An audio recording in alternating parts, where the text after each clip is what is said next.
It's my pleasure this morning to introduce Jeff Jackson. And as it says on the slide, which is and we've got the information in the brochure, but Jeff is a professor and the coordinator of the Outdoor Adventure Program at Algonquin College in Ontario, Canada. Jeff also is a co-author of a book titled Managing Risk, Systems Planning. Where'd it go here?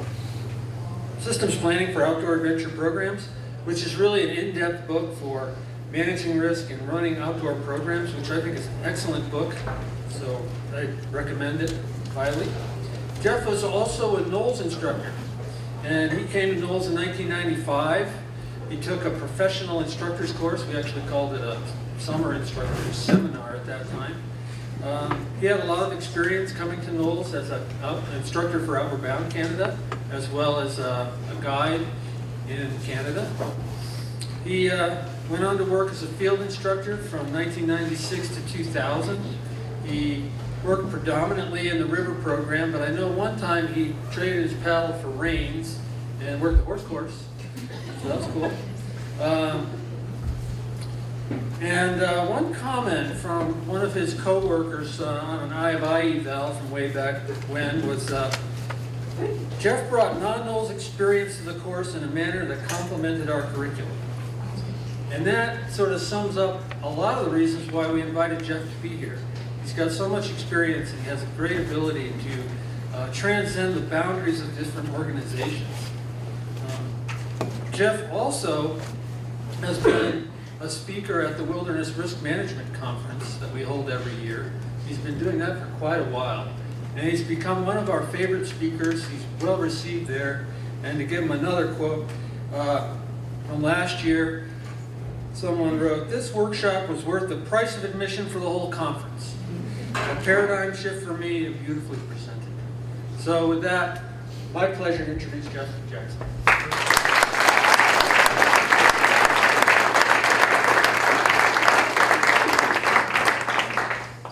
Of Drew going up to the attic and blowing off my file folder. Great, thanks. I'm pleased to be here, and thanks very much for having me. Is this okay without a mic? I like to move around, so I prefer not to be stuck to a mic. So let's see. So a quote something along the lines of bring non-NOLS content, something along those lines. Really, I can kind of find holes no matter where I am and complain about them. So kind of a critical theorist is the good word. Another one is I can just kind of always see things that don't look right and ask why does it have to work that way. So really that's kind of my proposition that I bring to this presentation, which is talking about an alternative means around skills progression. And I think that this has a larger implication in stories that the story can kind of continue in some different directions, but I'm going to kind of follow down one path here. So there's a couple ideas that I want to put on your plate as important and probably more important than some other things that we prioritize around. Schema and sense making, it's the same idea. Very important things, two interesting pieces that are tied to a whole bunch of other intriguing avenues of thought, of research, but also application for us. So I'm going to start there. I'm going to spend some time on how that plays into a system of motivated behavior. So my own background as a college professor, I teach in a guide training diploma program in a community college, a business diploma setting. But I'm also nearing the end of a PhD, and that is around safety motivation. So motivation itself is my field of study, and specifically how people choose to perform safely. So I'm going to give you a very simple model around that to place schemas and sense making to drive the importance of that. And then I'm going to propose a model of training which emphasizes those things, and through my, 13 or 14 years of really action research, I'd say, in my college program, that the guide training program that I run and teach in, we do things a little differently, and it wasn't by purpose originally. Kind of just flew out of my own philosophies, and since then has become something a little more structured, a little more modeled, and as it turns out is totally grounded in science that exists in industrial as well as social psychology. So I'm going to tie all these things together and provide a different perspective on the things that you do, the things that we're doing all the time. So here's the bottom line. if we want to train people quickly to get up to competence, there's going to be some shortcuts. We can't do everything. So we can't make somebody good quickly. We can do some things to help them get good quicker, but it's all about trade-offs. So I'm going to kind of propose why there's maybe some shortcuts are more valuable than others. Other bottom line, the accelerated training, if we're going to drive folks to competency quicker, we're going to focus on sense making, we're going to focus on non-normal, we're going to focus on failures. That's where this whole thing ends up. It is non-normal, based around sense making, and how failure plays a role in that. And then lastly, I'm going to frame this in a conversation and tie this around training people for safe failure rather than creating systems that are fail-safe. And there's a fundamental difference in approach on those two things. So we'll get to all of this. So here's a planted question. So do you teach decision making at Knowles? So the real more fundamental question is how do you do that? So give me the kind of model. I don't know, do you all do it the same ways, or since whatever it was, since 1999 when I taught a Knowles course, there was a model that I could approach teaching decision making with. But can somebody give me in 1 or 2 sentences what's the approach to teaching decision making? Give me the decisions to make. All right, okay. Great. So, and I'd say that's kind of a metered challenge, right? It's like you kind of give them some room to make some decisions. I would say there's a basic class on decision-making styles that has 2 axes. One is basically group ownership, and the other is basically time to make the decision. Okay, good. So therefore, there's different decision-making strategies. Is that, so you're pulling out there, you're giving people different alternatives? Yeah, a class on sort of how, the style they can choose to make decisions with. Yeah, sure. That's kind of the way I would have done it. Yeah, John? Yeah, I would say that we have the habit of teaching people to make decisions by taking different alternatives and having a list of factors where they can compare them, and then just eventually choose one to try first. Excellent. Great. So we are teaching, globally, we're all teaching cognitive decision making. So we know it doesn't work. So it does work in certain circumstances, but here's what science is telling us. Social psychology, developmental psychology, neuropsychology is telling us that the broad majority of things that we decide happen long before we can ever put a word on it, and we can weigh pros and cons, all the cognitive stuff. So if an expert is a modeler of that, here's what's happening. There's a whole bunch of stuff firing in our brain, really setting up, and some people would argue, the more critical people around decision making would say, anything that we do from cognitive decision making is just rationalizing what we already decided somewhere else deep in our mind. Certainly in a crisis situation, and I'm going to kind of keep crisis in the broadest sense, in a non-normal situation, I think that the science is pretty clear that cognitively whatever we do has already been settled a long time ago, and I want to frame that, and therefore my focus, and what I'm pitching to you is that we want to work on building ability here, unconscious decision making, because we can teach conscious decision making, but it's got a very, very specific place and very specific time, and it's got limited application as it turns out. So there's a bunch going on inside our brains, invisible to us, unconscious decision making, a whole big world out there. If you go pursuing the kind of science-based, the kind of science, you can find all sorts of research around that. What's going on in this picture? Do you recognize this picture? Yeah, not this exact picture, but do you have a picture like this? Yeah, of course you do. We all do. So, but I can tell you this is actually from the Hess River in Yukon. This is the first time we did a Knowles trip down the Hess in the Yukon. You all got a photograph like that. What about this one? Do you have that photograph? No. Yeah. Maybe yes or maybe no, but you all know what's going on there. Right? What's going on in this picture? Taking a break. Okay, so yeah, of course we're canoeing. Yes, thank you. But what's going on at this stage in a Knowles course? Knowles semester, as it turns out. What's going on in a stage of this on the Rio Grande Southwest? What can you see here? What do you read? What's that? All right, there's a group decision being made here. Yeah, great. Functional or not? Yeah, not such a functional decision. Isn't that interesting? We can look at a picture and we can kind of pull out some threads about what's going on with this group of people. This is like 15 years ago, or I don't know, 12 years ago, this photo was taken, but we've all got a similar one. Some of them were taken last year, and some of them were taken 25 years ago, but we've all got a similar photo to this. We can read the cues that are present in this photo and turn them into something else. That's an example of what's buried in our brain and what we use when we make decisions. What about this photo? A little different. Not totally different. What's going on? What stage in a course is this? Yeah. Yeah, this is the end. Is this a nose course? Could be. Yeah, is this interesting? No, you know what? We don't wear yellow rain pants at home. But we still recognize this is an Outward Bound group. They wear yellow rain pants. As it turns out, we can still frame this and we can still categorize it. We know how to explain this, even though it's a little bit different. Well, my wife teaches she teaches anywhere, she did kindergarten for a long time, she's now graduated to grade 1, so she's counted over 30, so they let her into grade 1 now. She teaches schema in grade 1. That's pretty cool. Here we are at a professional development session, and we don't even really talk about schema when it comes to decision making. So this is on her door. I took a picture of it. It's stapled on her door. Schema, using what I already know to help me understand new information. And yes, they're using that language in grade 1, which is pretty cool. So what schema is about is anchoring something new to anchoring it to what we already know. Right? So here's some new cues. I anchor this to what I already know. So more specifically, and let's say more from a psychology and learning standpoint, so schemas are templates, schemas are categories. It's where we put information. So we receive ambiguous cues, we're not sure what to do with them, we collect them together and we find the best category for them to fit in. These categories are schemas, right? So these are classes of cues.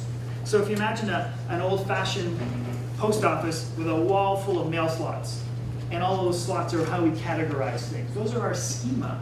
And we want to have as many of those schema as we can, so we have different ways to organize information and understand them.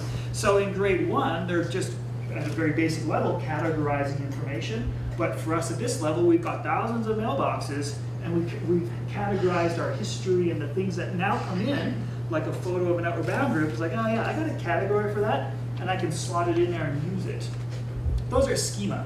So the important idea are these mailboxes, because we can actually build mailboxes, build these categories, and I would argue this is our prime directive when it comes to teaching people. If we're going to build their competence from a leadership standpoint, we want to give them as many mailboxes as possible, give them as many categories, broaden their schema as best we can. So it's not one schema that gets big, it's many schema, right? We want to have lots and lots of these things. Have you seen this image before? It's the most classic psychological image there is, I believe. So what do you see when you look at this image? You'll see one of two things. What do you see? Old lady. Okay, so some people see an old lady. How many people see an old lady? The first thing they see is an old lady. Okay, great. Does anybody not see an old lady here? Yeah, totally cool. For you folks, what do you see? A young lady. Does anybody not see the young lady here? Okay, isn't this interesting? So we take these ambiguous cues, which are just kind of like a smeary photo, and we kind of find the best category for it, and we call it something. So some people call this an old lady, which would be 2 eyes, a nose, a mouth, and a chin, wearing like a fur coat, looking down her chest. So that could be an old lady. That would be one way to categorize this image. Or the other one could be a young woman with her hair, her ear, her eyelashes, and her nose, and her chin line looking back over her shoulder. It's another way to categorize this same image. The first time you see it, you tend to jump on one. That's unconscious decision making. You looked at the cues, you categorized it, you called it what it was. Interestingly, sometimes it's very hard to get out of that category and see the other one right next door to it. That's what we talk about. Our cognitive decision making is rationalizing our unconscious decision that's already been made. We look at this and explain it, trying to really explain what category we've put this in, what we've already decided about it. So we have multiple schema. We can take ambiguous cues and put them wherever we want. We don't get to decide cognitively. Internally, we decide where these things go. What's going on in this photo? Ambiguous cues. You're gonna hear me say this a bunch of times. This photo has ambiguous cues. What's going on in this photo? How might you categorize this photo? Chit chat. Yeah, yeah, there's conversation, okay? Good news. Good news, yeah, I think probably we could all categorize body language as probably good news. What else maybe is confounding that one? I heard somebody saying arms crossed. Yeah, she's closed. Yeah. She's closed, patronizing on the. Great, so that's saying good news, and that's maybe a little bit different in how the message is being received. Interesting, right? So we're taking little cues of body language and categorizing them. What might you think about this character? There's a sense he's a doctor.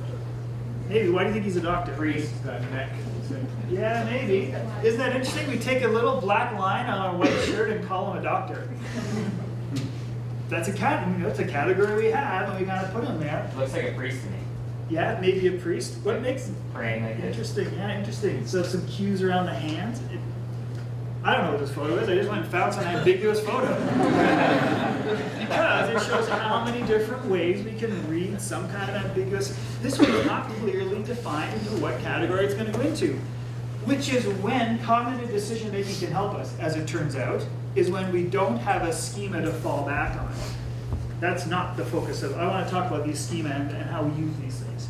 So, schema are the categories. Categories that live in our memory. And I'm going to come back to memory because memory is proving incredibly, vitally important in how we function on a day-to-day basis. This has only been understood in the last 10 years as neuropsychology, neuroimagery has kind of been unfolding, where we can look at people's brains or look at people's brains' functions. I'm going to come back to that one. Memory. Schema are based on memory. They're categories that we've created for ourselves. Sense-making then. Sense-making is the verb attached to these things. It's the process or the action of assembling cues and putting them in the right spots. So sense-making. So I believe our job should be teaching people sense-making, not decision-making. And I'm going to be able to prove this to you here in a second with this model. So it's about, sense-making is about assembling cues. It relies on situational awareness. It relies on interpretation. It relies on a bunch of different things that we can teach as pieces that help people assemble cues and categorize them appropriately, which by the way happens instantaneously, right? It's a very, very fast, subconscious, unconscious, as in, less than milliseconds we're talking here is how this whole thing unfolds. Sense-making is the action tied to this. So, sense-making.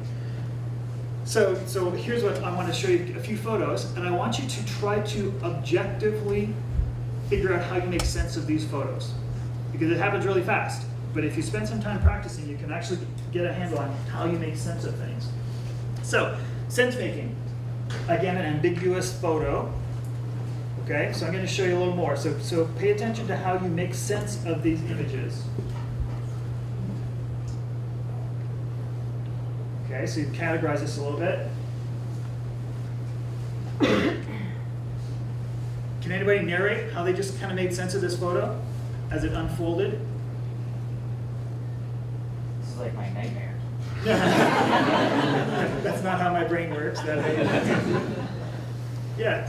Anyway, yeah, how would you narrate how you understood that? So the first one, I saw the person's head and she's looking in a specific direction. Yeah. So I followed where she's going. Yeah, right. And then I saw those pieces of paper on the wall and I thought, okay, that must be something important that's capturing her attention. All right, very good. Okay, and did this confirm how you kind of categorize this image? Well, and then my interpretation changed a little bit because I was drawn to the color of the Post-its on the wall, and then the number of them jumped out at me. Yeah. And so this made me think this is a person who's doing a lot of different things and just happens to be turning her attention to the pages on the wall at this instant. All right, okay. And then how did this change your, or did it? I saw the basket and the table. And it made me think, it just gave me deeper context. It made me think that she's in a booth at a convention. All right. And the basket made me think of food. Yeah. So I agree. At this point, I think we've all, I don't want to generalize. I have taken this, okay, it's some kind of brainstorming session, kind of trying to organize information, and this part to kind of confirm for me, and then I see this like, oh, wait a minute, that doesn't really fit in my image that I was building. So I don't know, again, just an ambiguous photo. But it does change. Throwing food on a table with baskets like this didn't really fit my earlier schema. But it's not totally outrageous. I can categorize it as a trade show, as a conference workshop. I don't know, it doesn't really matter. But we've taken in more information to test our original assumptions, to test our original placement or categorization within a schema. Okay.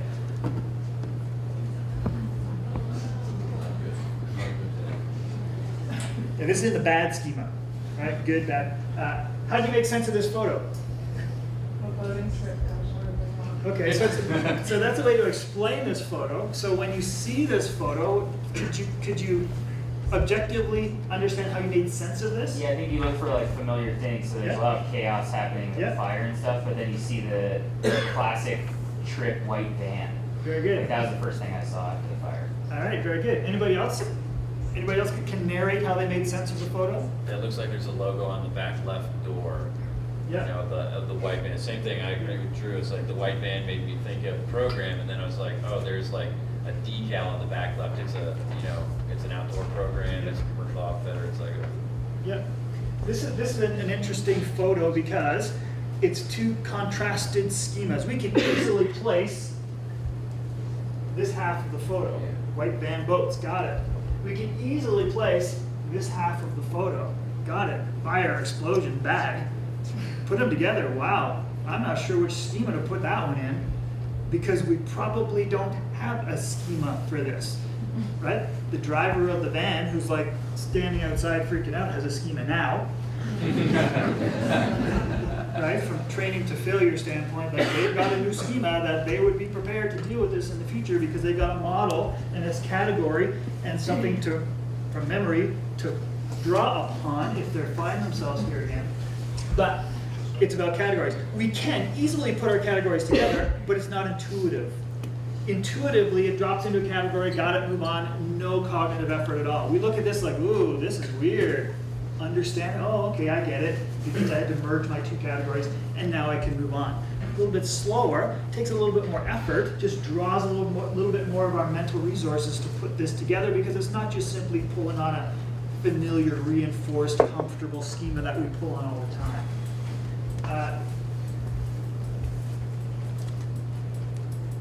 How do you make sense of this? I've seen it before in the Knowles, like river Okay. instructor book. So Okay. I think I'm using past experience to inform. All right, what good. I see. Okay, good. So then like categorized, river rescue training, right? It's like people are kind of like pulled open the right category. What exactly is going on here is not that important. And I'm actually gonna come back to this photo a little bit later on. Ambiguous cues, I can more or less categorize it. I've got kind of a schema for this, but I can't explain this story, and that's okay. I'll come back there. So, schemas and sense making. So how we assemble ambiguous cues, sense making, and put it into a category predefined in our brain, schemas. We can do this, and we can help people do this, and it's important as one of the main competing motivation models. The one I'm going to present to you looks like this. So it looks like this. So anytime you have an action, motivated behavior action, and I don't even say motivated because all action is motivated. Almost all action is motivated. So if we've got some kind of action or behavior that is observed, as we work it backwards, they take some kind of skills, knowledge, skills, and abilities, KSAs, to turn that into realization, right? So we need to be able to do something. As we go backwards from that, we have decision making and judgment. As we work upstream from decision making and judgment, we have mobilized response, which is based on authorities and patterns, and I'm going to come back to these and spend some time on that. But all this fundamentally starts with our schemas and our sense making. So how do we act?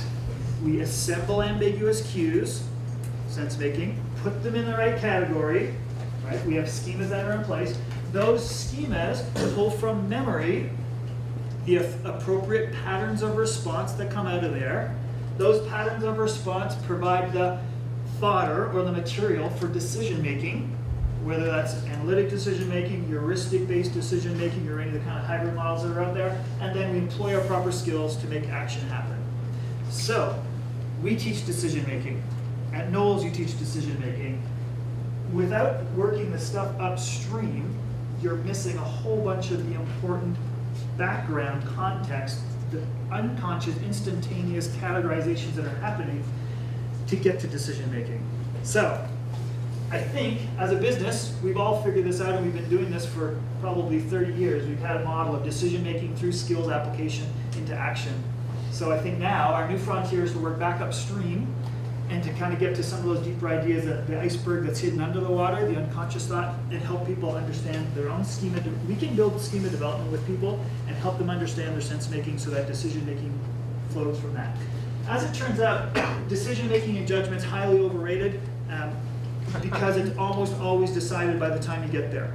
So choosing the category more or less lays the cards on the table for what decision making is about. And now it's about choose one of these three cards. It's not truly deciding, it's about here's the options that have already been laid out for me unconsciously based on my history, my memory. Now just pick one of these three cards. Rarely is there truly a novel, unique decision being made. It's always coming from our history. So, okay, great. We can start there, but we need to know that there's more going on. So that's what my model is that I'm pitching to you, is all of this upstream material.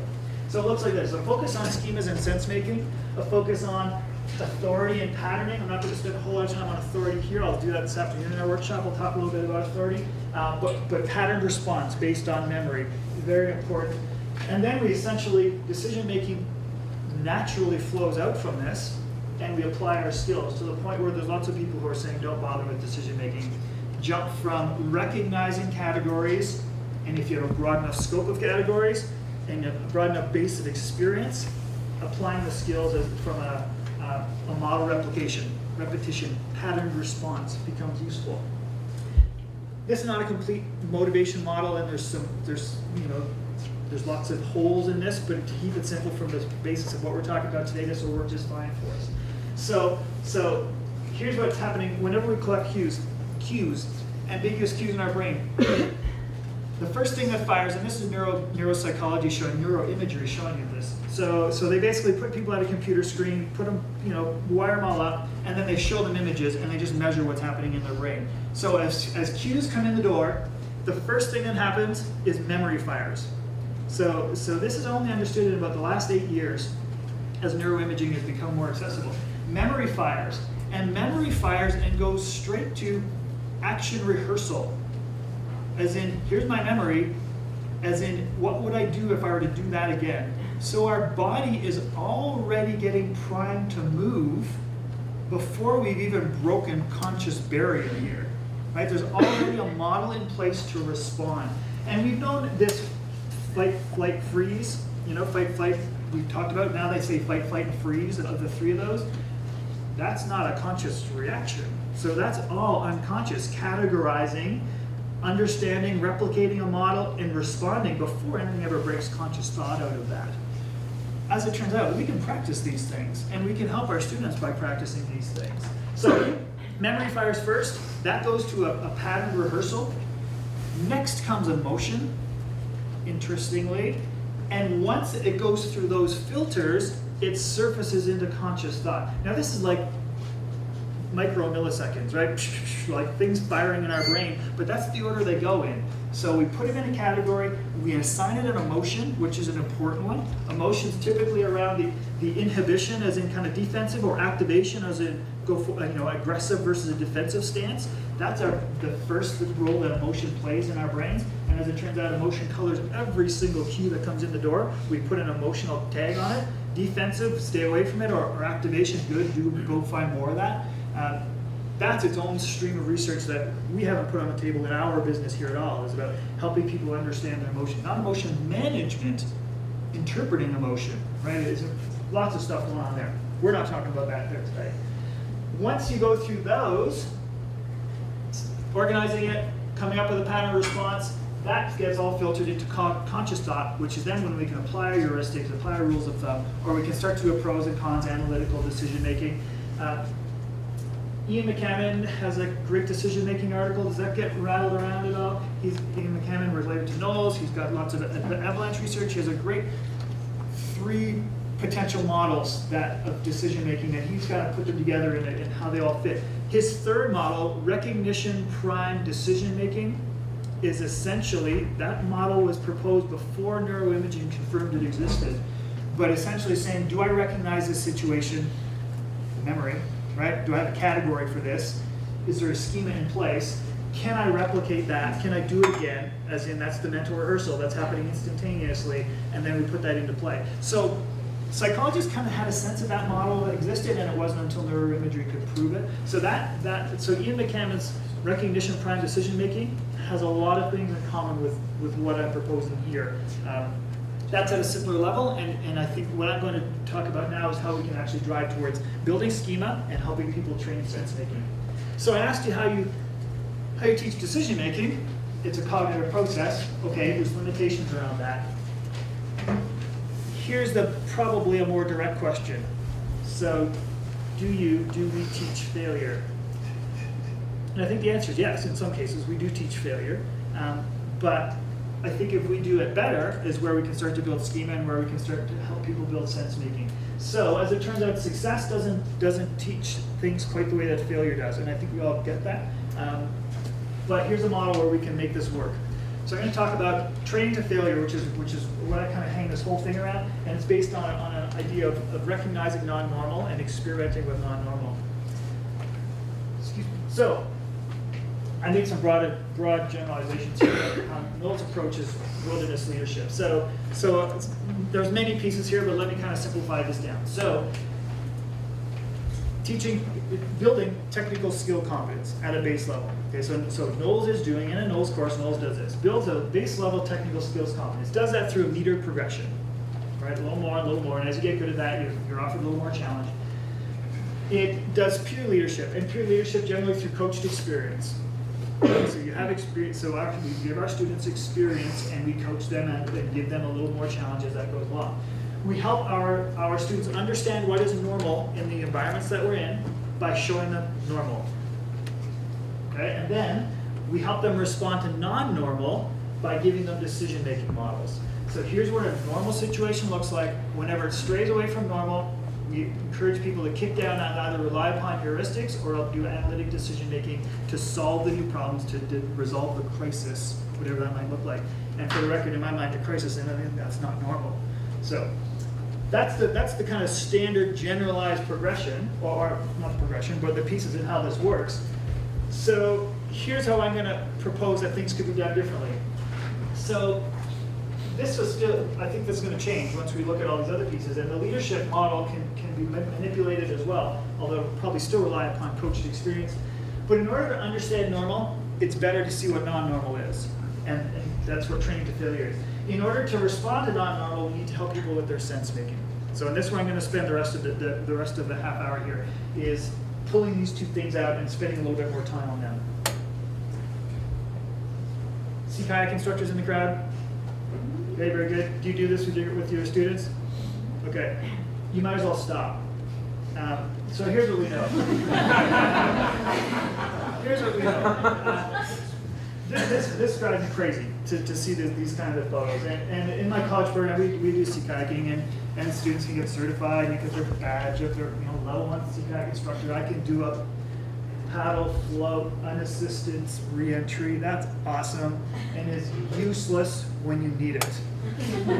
Right? Absolutely useless. So to be on a pond or in a pool and have people flip over and get back in using a paddle float has absolutely zero application in the real world. Number one is, why would you flip over on that pond to begin with? Right? And if you're ever in a situation where you would flip over, a paddle float is of no use to you anyways. So this is a part of the metered progression. Learn paddle, learn how to tilt, now tip over, learn some re-entries, now learn some assisted re-entries, and this is great, right? A nice metered progression. Here's what we know from industrial safety tells us is, by training people to do rescues on flat water, there will be no transference whenever it really gets gnarly and ugly. The schema does not apply, right? The schema is pond. And whenever you get to this, there's no transference, and there's lots and lots and lots of work around this. So how do we build people's confidence and ability to deal with non-normal? Take them where it's not normal, build the schema there, so they have a memory, at least one, a model to build upon, and they can play with that. So our history is apprenticeship based. The outdoor adventure leadership model is apprenticeship based. Knowles is still fulfilling that. You coach people along, slowly give people more experience, and when essentially we deem they're ready, we kind of flip from being the leader to being the, from being in front to being behind, and let them lead, and eventually they're the little ducklings okay to go and fly on their own, and we set them free. So it's simple as this: 29 days of normal in a row. The logic is faulty to think that on day 30 they're prepared for non-normal. Right? Reinforcing the normal schema over and over and over and over is nice, but it's reinforcing one schema, and when something new pops up, having one defined, rich and thick schema is of no use, or very little use. So, here's what I'm proposing, is we want a lot of mailboxes, and not spend a lot of time in one of them, exposed to a whole bunch. So here's how we do this, is that we take people to the boundaries, so they can see what it's like out there, and see that it's actually no fun, and it's really difficult, and it's quite scary, and I never want to do that again. And I'm going to stay far away from that for the rest of my life. Right? Take people to the boundaries. So if we think about a metered progression is build skills outwards.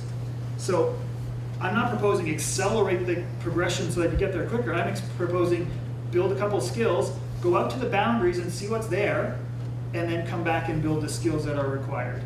Right? So it's about building different schema, which has a bunch of good developmental stuff that are out there as well, right? Problem-based learning is if I come in after getting a beat down out here and realizing I can't save my friends, I come back to the beach and say, I got some stuff to learn.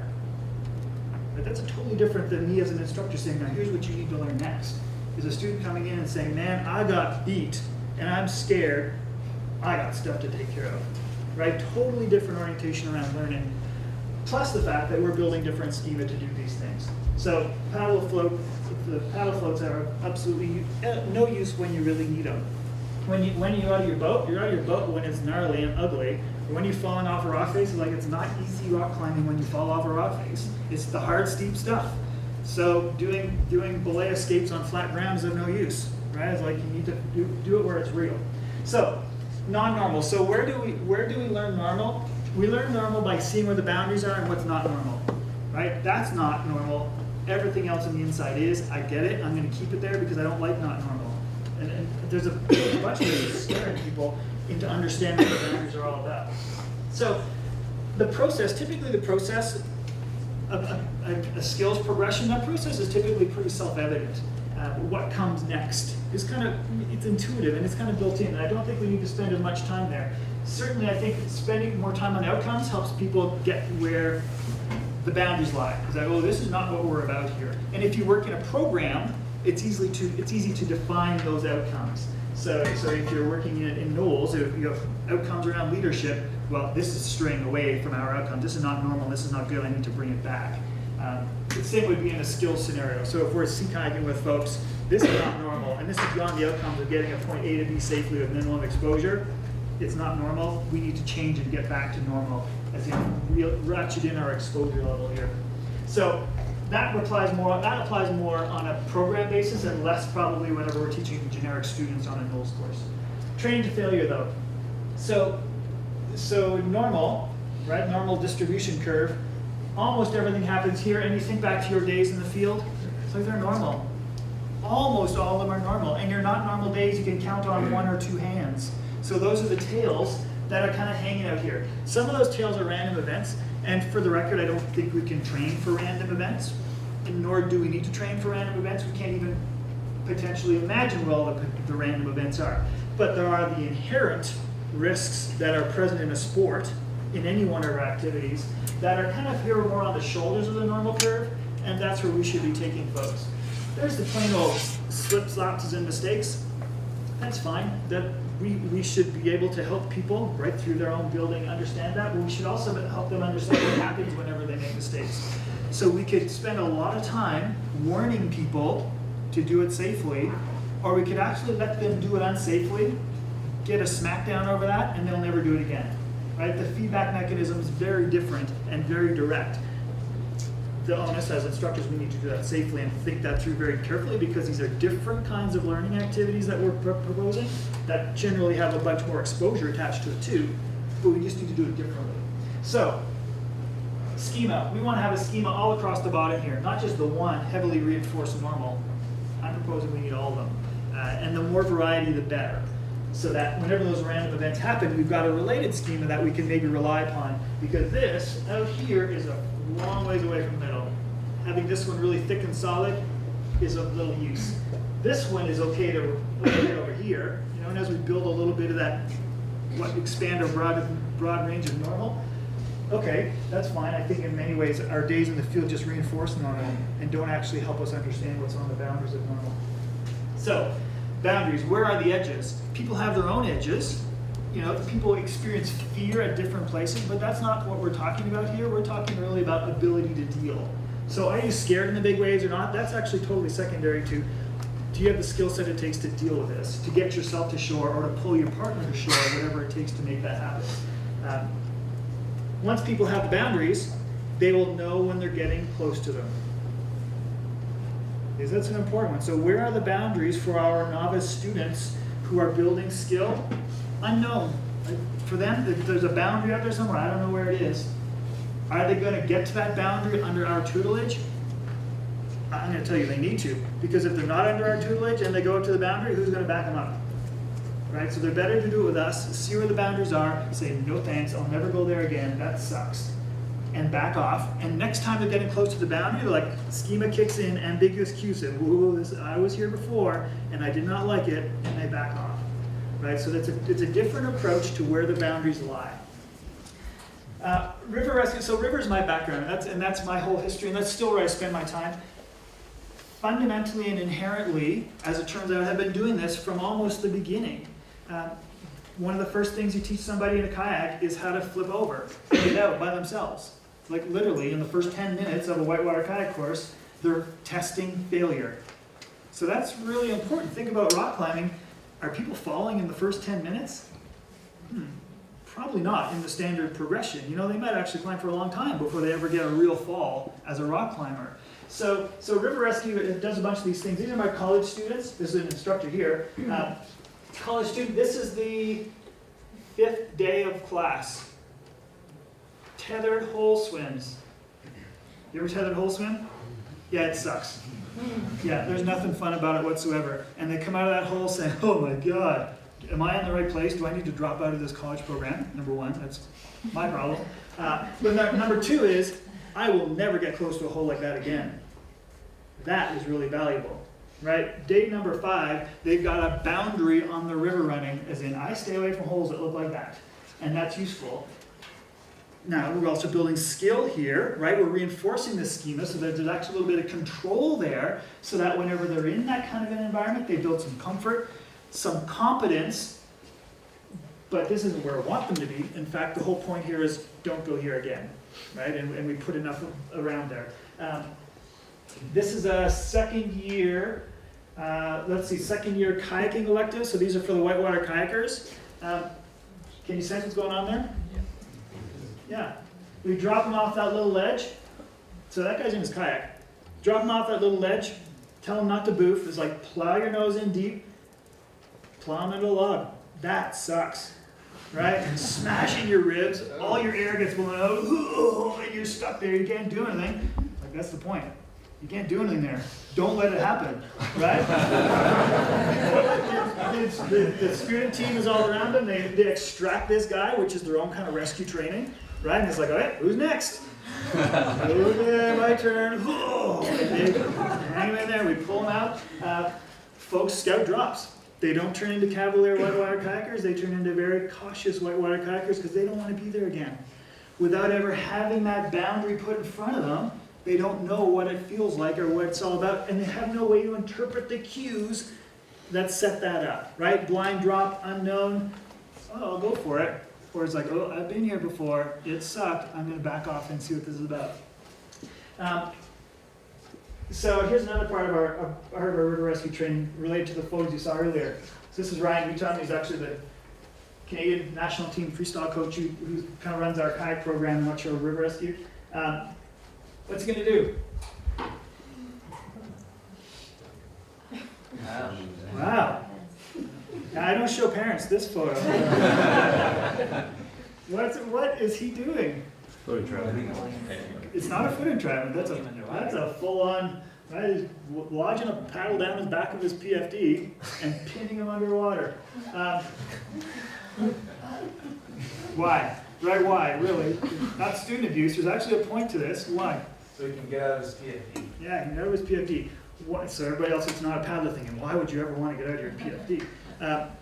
The last 3 commercial river guide deaths in Canada, which have been over probably the last 6 or 7 years. One of them was exposure-based, right along swimming cold water, drowning essentially.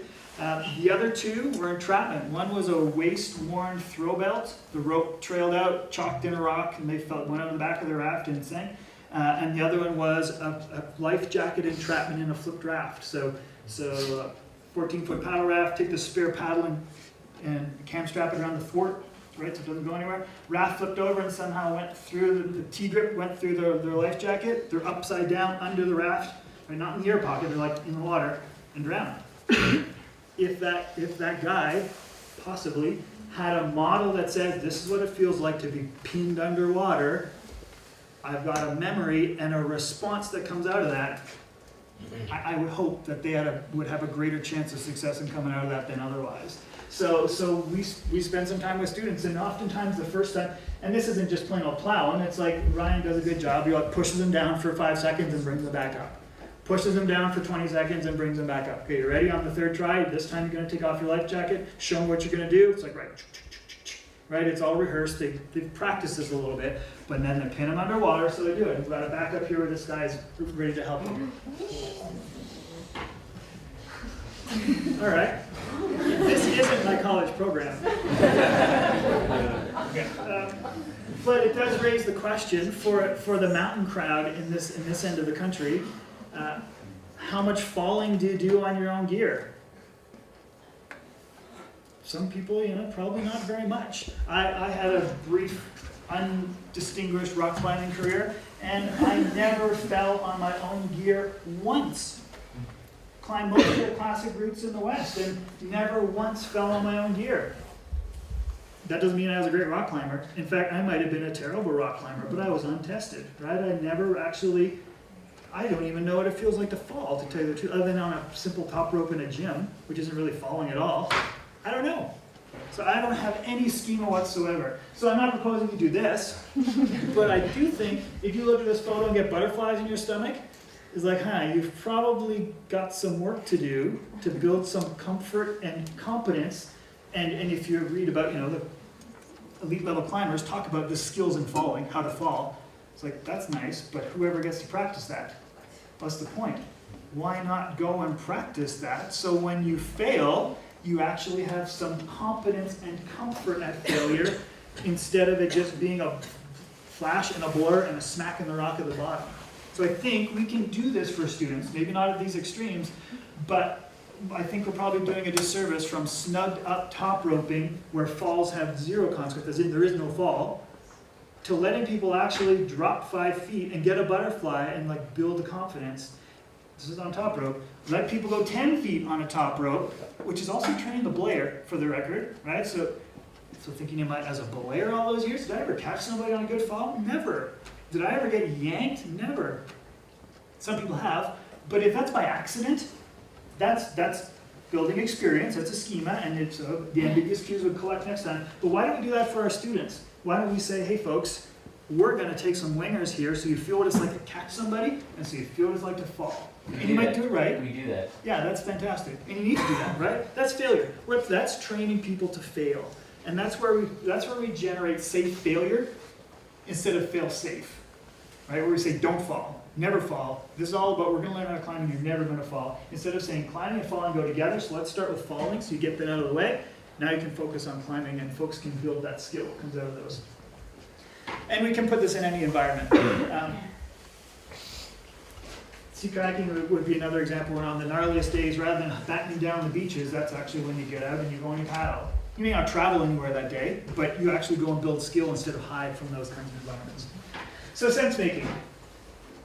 Sense making, how we do this, sense making is about helping people understanding meaning. What do these cues mean? Instead of what do we need to decide right now? So we spend more time on cue interpretation. Situational awareness is important.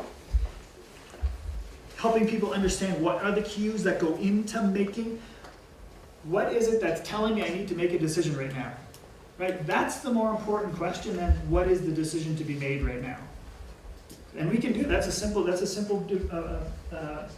coaching technique that we can use. Questions around what's going on here. Things might be perfectly fine and normal. What's going on here? Anything of note here? We can start to assemble these cues. That's building situational awareness. I'll talk a little bit more about this afternoon. The big train wreck in New Zealand where there was a canyoneering accident that killed 6 students and a teacher. It was a failure in sense making. There are systems problems there, but fundamentally it was a failure in sense making. They did not, the guy in charge there did not have a manageable means of assembling cues that in retrospect seem pretty obvious. I'll talk about those later. This is great. This is a great example of a sense-making exercise. This is not decision-making. This is not patterned response. For the record, to draw your bear spray and shoot it, you would probably need to do that 1,000 times. I'm not sure, before it would become a patterned response where you really stop thinking about that. That's not the point, from my perspective. The point is, what's it like to have a brown thing charging at you? We can talk about it. We can sit around a campfire and talk about what to do if a bear attacks. Yeah, you know what? That's a 0, 0, 0 value. Because when a big brown thing is charging at you, you evacuate your bowels and you do whatever you're going to do, right? There's no decision making going on there. So this is fantastic because it provides a schema. When something's charging, this is my response. Do it enough times, it's at least a place to start. Sense making. River rescue again, so if we go from slamming into strainers to actually being able to control ourselves, we call this surfing on strainers, right? So you actually hit it with, so rather than kind of swimming up and trying to get over them, which is low success rate, we're actually teaching people now to hit them with your feet, to stick, arch your back and surf and get control. And actually stay there, figure out your situation, and then swim off the sides. Right, it's changed. So the river rescue world's totally turned strainers on its head from kind of like, well, you know, too bad for you if you're stuck in the strainer. Let's swim into strainers and know how bad it is, and that's how you're going to die. Instead, actually, there's some skills that we can build here and do something about these things. So, sense making is about situational awareness. It's about patterns. It's about roles. What do I need to do here? What's my role in this kind of situation? And it's turning this into empowerment to act. And I'll spend some time this afternoon on that, about authority. Roles and authority are an important part of sense making. Knowing who you are and where you fit in the scheme of things. What's your job in this kind of scenario is an important one. If we're teaching leaders, it's simple. You're the leader, you're in charge, you need to act. And that's something we should be telling our students every day. You're the leader, you're in charge, you need to act. Right? Giving people authority. Okay, so we end up with this model. I'm proposing we start at the top end and we do that. Well, how do we build schema? We build schema on sense making by showing people what not normal is, to build more schema, give them some pattern responses and some memory, at least something to start with, to build from those things. So whenever we focus on these, it changes the tone. It changes what we do, especially in the null scenario, from a logical expedition model to actually stopping to learn key skills at the locations that will best do that. So instead of kind of dealing with crises as they arise, we generate crisis situations to practice those things. Right? So it's not about experiencing normal and we'll deal with not normal when we get there. Let's generate some not normal, create them as learning exercises, and everything else becomes normal that's in the middle of it. Because when our students go away and run their own trips with their friends, they're going to see normal a lot. 95% of the time, 99% of the time, they're going to see normal on their own. So we don't need to reinforce that. While they're with us, let's show them the boundaries, and that's where we can provide support and create engaging environments that are actually not that much more elevated as far as a risk standpoint. And there'll be real genuine learning there, which they can take out the door, hopefully never have to use, but they've got something to fall back on if they find themselves in those places. Here's the one place I haven't figured this one out. Avalanche terrain, I'm not sure what to do with this one. Abby Warner put this to me last year when we were talking about this, and I don't have enough knowledge. I'm not a snow guy, and I don't really get this environment enough to know how can we help people understand failure. So far, this is still a fail-safe environment. Don't screw this up or you die. Right, and that's really how the kind of snow world goes. And we reinforce normal, and just because it didn't slide, that tells us that I must be good, so I'll do it again tomorrow. It didn't slide, so I must be good, I'll do it again tomorrow. We don't really have a model that when it lets go, yeah, you're probably gonna die. So that's a fail-safe environment where it just is not allowed to fail. It's kind of like flying a jetliner, right? It's like there's no real option for that thing to crash. It's gonna fly or it's not. This is the same as snow. I'm not sure what to do with that one. Maybe somebody can come up with some models about how you can help people understand a sense of assembling ambiguous cues to get out of there before it gets bad. I'm not sure. That's not my field to know. So how do we do this? I think I've talked about these already. Critical events, talk about atypical, look at the boundaries. I'd say start with your case studies and your incident reports, which Drew will talk about here shortly. It's like this is the boundaries of what we do. And these are some of the things we should be expressing with our students and with our training staff so they understand where the boundaries are, because these things happen on our courses and therefore they're the boundaries. If it lands on an incident report form, it's by its nature not normal. Right? We don't record normal. If it lands on an IRF, it's not normal. And that's something that we could be considering turning into a training exercise and building schema around those boundaries and those things that are over there. So, what I'm pitching to you is through sense-making, non-normal, and failures, we want to teach people self-failure. We want to get away from these modes of fail-safe. As in, we want to let people understand what failure means, knowing that safe people are the ones who have a little bit of fear in them. And when people stop being afraid is when they become dangerous. So we can build a model where that can still exist. There's a whole bunch, like I said, I'm doing a PhD in this stuff. I can show you 100 different things to read about it. There's a couple key ideas. Anything from Wyke is the granddaddy of sense-making, and that's a place to start reading. You can find many of those papers on Google Scholar. It's a great place to start looking. So, there you go, folks. I'd love to hear any of your comments or any of your perspectives on what I had a question about, so you were talking earlier about when the brain gets an input, it's memory, action, and emotion comes in there right away. So when you're pushing people to these non-normal situations and they have that fear response, how do you overcome that? Yep, so I don't think you're supposed to overcome that. So how do you get people to buy into the idea that they're not too terrified to learn from this? Yep. I guess is my point. So in my experience, some people will bail early on based on the fear, and that's a small percentage of them. So let's see, in a year, my 65 first years, not every year do I have somebody drop out in that early stage, but every now and again they will. Is that person cut out to be a leader in the outdoor adventure industry? Probably they're missing some of the fundamental personal confidence to do that. And I'm perfectly okay with that. Maybe somewhere down the road they'll come back. So if we plant them early on in a high stress situation, it's number one is they have no schema whatsoever. So emotion is going to replace that. What's going to be the emotional response, positive or negative? Negative. So with their new schema, they filed away a negative response. Is that good from our perspective, that at the non-normal high-stress situation, there's a negative response out there? Yeah. Definitely. So there's a lot of good stuff about having that built negatively out around the edges, and that's the feelings that will come back. It's like, ooh, ambiguous cues, doesn't feel good. Right on. That's good. Right? So that's the response that we want people to act upon. So that's a good thing. Now how do you get them over from being so scared they won't function? Well, then you need to go back and build a little bit more skill, right? So it's not a matter of zero skill boundaries. Build some skill, go to the boundaries and come back. And in that case, it might mean somebody who's sitting out. So what we've done is we've changed our progressions to be pretty customized. So we have groups of 5 doing these river rescue modules. So kind of like they rotate through these things over 4 days.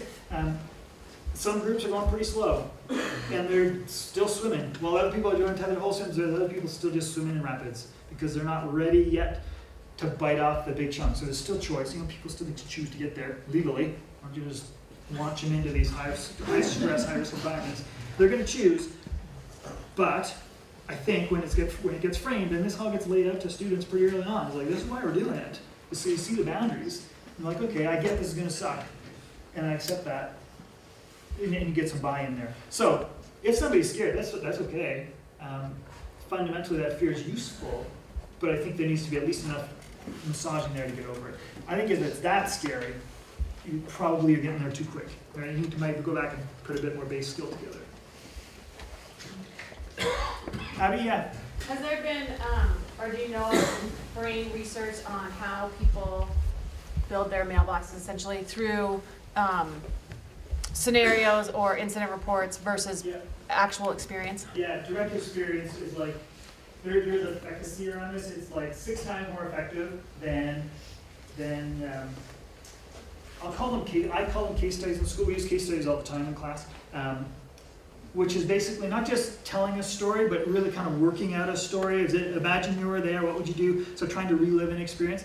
So that's considered about, so let's see if we have a scale. Reading a story is a 1. So a case study is about 3 times more effective than just reading a story, and doing it is 6 times more effective. So the value of experience is becoming so incredibly important because of that memory rehearsal. So what's missing in the case studies is there's no memory rehearsal. There's a category, it's a box being made, but it's kind of an empty box. And that's okay, it's better than no box. But there's no kind of patterned response where the body starts to prime for action. That's what the direct experience is giving us. So it's driving to what we all know here, is that experience is so valuable. And the breadth of experience now becoming seen as so valuable. Yeah. Johnny, do you have a question? Same question. Same question? Oh, good. Just an impression that seems specifically geared towards somebody who's going to like excel in the technical aspect of what they're going to do. And I think about an old student who's non-normal, like what a subjective term non-normal is, and that their non-normal might be camping. And they're like already at that line. And so like one thing I'm like walking away from is, how do you offer that variety to the different students we encounter? And I think also, just in anecdotal, like I often ask my students, like your leader of the day today, do you want to fail, or would that shut you down? Do you want guidance so that you don't get to that place? Especially for students that have in learning environments like history of failure or narratives of failure, that can be really damaging. Yeah, for great. them. So those are just some impressions. So here, I see 2 there. One is, I think we kind of teach camping to people without any outdoor experience kind of on a failure basis already. Right? It's like, you were in the city, you got on a plane, now you're in the middle of nowhere, go sleep. It's like, that's already a pretty wildly immersion experience. There's other ways to do that, right? We could take a tent into their gym, and we could have a camp out in their gym. You know, there is ways to progress, and we don't. So we're already probably kind of giving them an immersion experience there. Is it truly failure? No, but in that environment we don't necessarily need to. From a leadership standpoint, that's great that if you offer the people how much challenge do you want in your leadership role. I think something we could do better is, so we coach our leader, and this is tied, it's like, could go on philosophically about this. We don't do a great job of training everybody else to be in support of that leader for that day. So we could make, if I say to my leader of the day, are you up for a challenging day today? It's like, yeah, I'm up for a challenging day. Hey, everybody else, come with me. And we plan what a challenging day is going to look like for that leader for that day.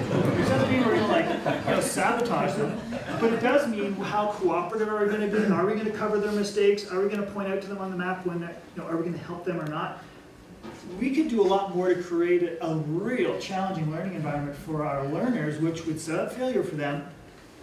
And I think we can facilitate that properly so it can be super, super positive. But we could rely upon the rest of the group to provide some of those challenges. And what does failure look like as a leader? Well, it doesn't need to be massive. It might just need to be feeling incompetent for large chunks of the day. And do you want help with that? Or are we going to let people feel incompetent longer and see where the kind of outcomes that come out of that? And there'd be a bunch of useful learning there. So what we get out of there is like, do I ever want to be there again? No. Do I need to go back and do some homework? Yes, as a leader. So, you know what, folks? We're out of time. I'm here all day. I'm talking again after lunchtime, and it's not a continuation, but there's a lot of overlap here. And certainly over between now and when that session happens, I'd love to hear your questions, and if you have any ideas you want to bounce around, I'd love to talk about this stuff. So certainly, thank you very much for your attention.